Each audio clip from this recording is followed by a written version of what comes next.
What's up, everybody? Tactical Bearded Dad here, and we are with the Jacob Grey Hex. I have had a lot of questions about this ever since posting it.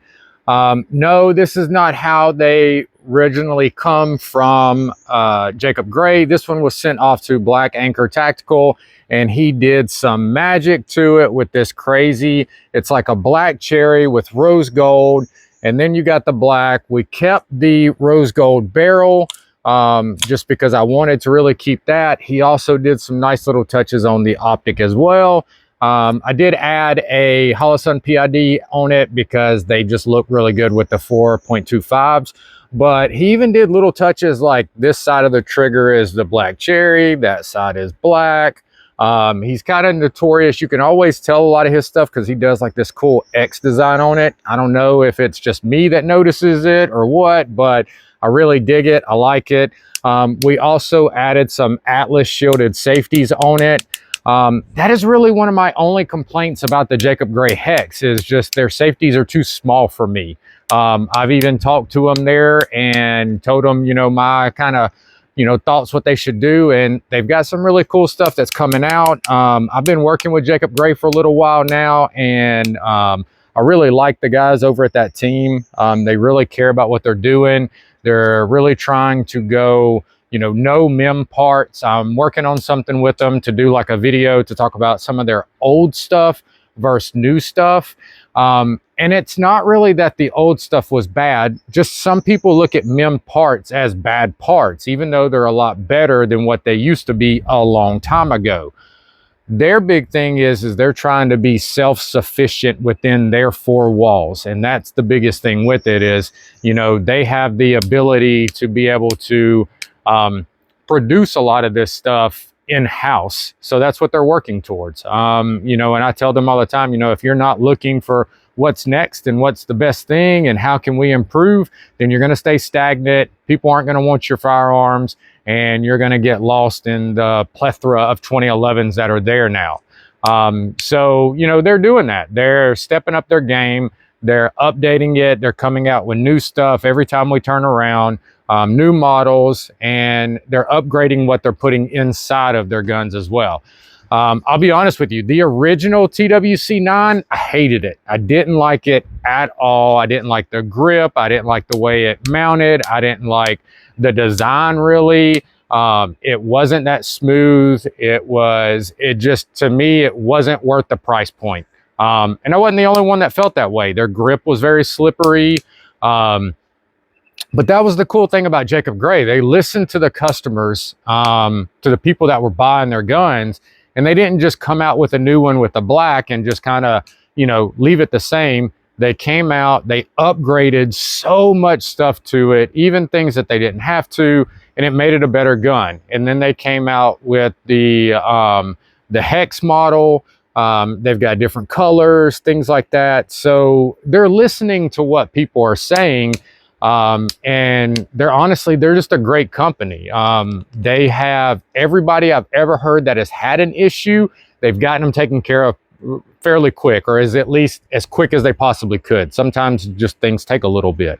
For me, every time I've ever called them or reached out and gave my thoughts on something, they've listened. They've not just kind of thrown me off to the side and kind of like whatever. They've asked like, well, what is it that we can do better? How can we be better as a company? How can we be better as a firearm? And how can our customer service be better? So it's just one of those things that sometimes you got to give them a little bit of time, but they're going to take care of you. But the really cool thing is they're listening to people about what is wrong with the firearm, and they're fixing that. And that's a very important thing to me. So with the Hex, they changed up the grip some. And again, a lot of this all is made in house. The grip is made in house. They do all the machining and everything like that there with it. And if you really get down into the nitty gritty with this, you don't see machining marks. You don't see any of that. It's very nicely done. Even in all the little hex and everything like that is really nice. One thing I feel like they could have done a little differently with this one is the slide is basically the same as like what the black is.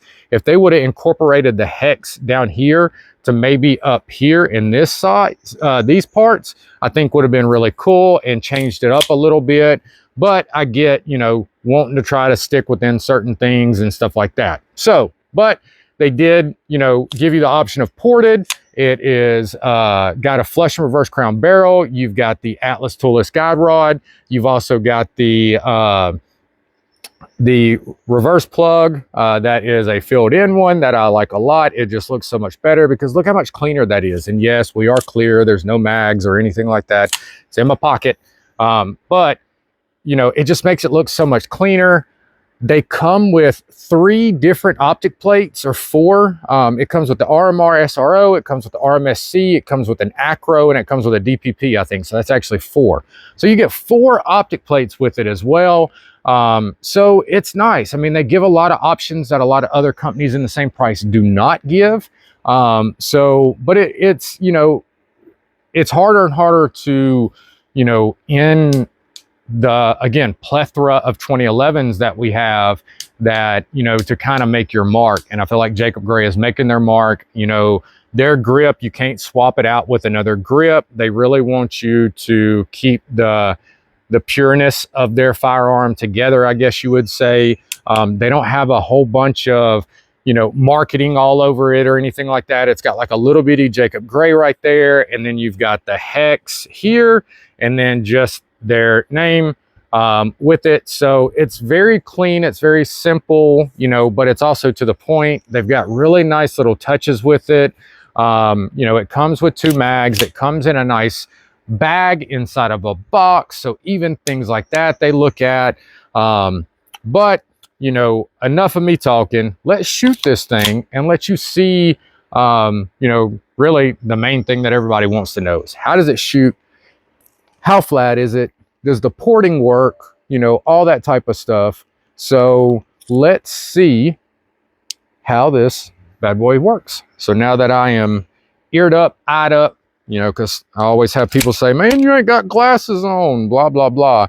And again, I got to say this every video, and it's getting kind of boring having to say it every time. But remember, y'all, a lot of my mags are no lockback mags. So a lot of times the slide is not going to lock back. If you do not understand what a no lockback mag is, or a no lockback slide stop is, look it up, because I have people all the time that ask, well, what's wrong with the gun? Why didn't it lock back?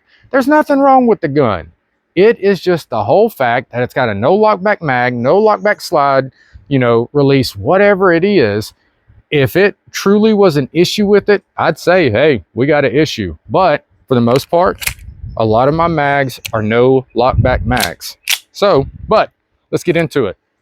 So here we go again, 124 grain Freedom Munitions ammo.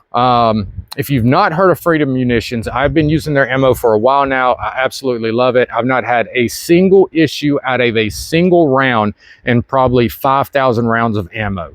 So check them out. They just launched a new website and everything like that. So their ammo is really nice. It's not bad priced. You get it quick. They have tons of calibers. So make sure to check them out. Again, that's Freedom Munitions, tons of ammo, and thank me later. But here we go, 124 grain, Jacob Grey Hex.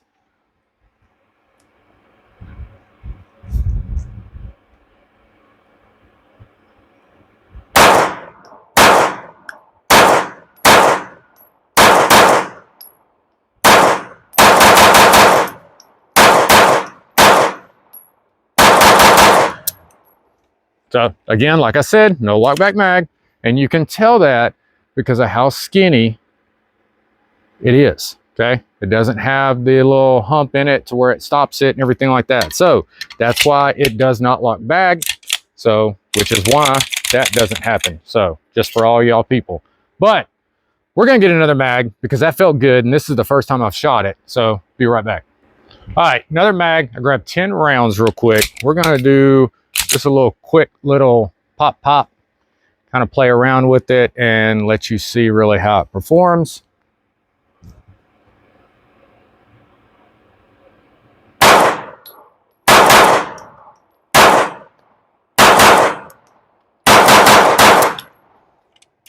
So there you go. What do you think about the Jacob Grey Hex? It's nice. For the price point, you get a lot of options with it. It is a very well built firearm. It's got a very unique design to it. I like the design to it. I like the grip. The grip is grippy enough, but not too much.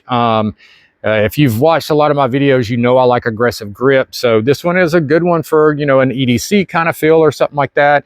Now, if I'm going to be out shooting a whole bunch or something like that, I'm going to want, you know, something with a little bit tighter, I mean, more aggressiveness, just to wear it because it starts sweating and things like that. And you want to be able to hold on to it. But it's got a nice little beaver tail cut to it. The safety is pinned. It's got a nice undercut, nice deep undercut compared to a lot of other ones. So you can really get a nice high grip on it, as you can see. It's a nice feel to it, y'all.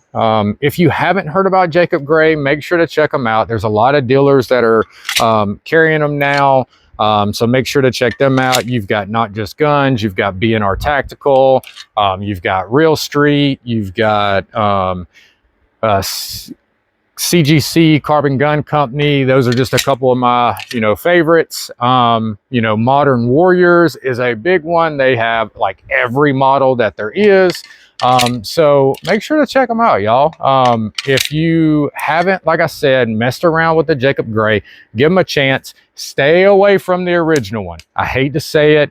I really dig Jacob Grey stuff now, but the original TWC9, stay away from it. Unless you can get it for a stupid deal, I would stay away from it. It's just got, it's not that great. They really stepped it up in the newer one and the black and then the Hex and things like that. They really kind of changed it. And I have heard through a birdie, not exactly know exactly when it's happening or anything like that, but they got a new model coming out. That's probably going to be something to watch out for. So I would definitely keep my eye open. Make sure that you're following them on Instagram, YouTube, all those kind of social media things. And by the way, make sure to hit my like button, my subscribe, all that kind of stuff so I can keep doing this. Because it's because of y'all I do this. And I appreciate everybody that's been following me. Remember, again, when we hit 5,000 subscribers, I'm giving away that light. When we hit 100K, which that's going to be a while, somebody's going to get a firearm that is pretty badass. So I appreciate y'all watching. I appreciate y'all checking out. Been with y'all for a little over 12 minutes, and I hate talking a whole bunch. I would rather just show y'all some shooting footage. But the Jacob Grey Hex, I'm really digging it. I like it. Hope you enjoyed. Hope you like. Hope you subscribe. All those good things, all those damn buttons that are down there and stuff like that. So I will check y'all out later, and I'm out.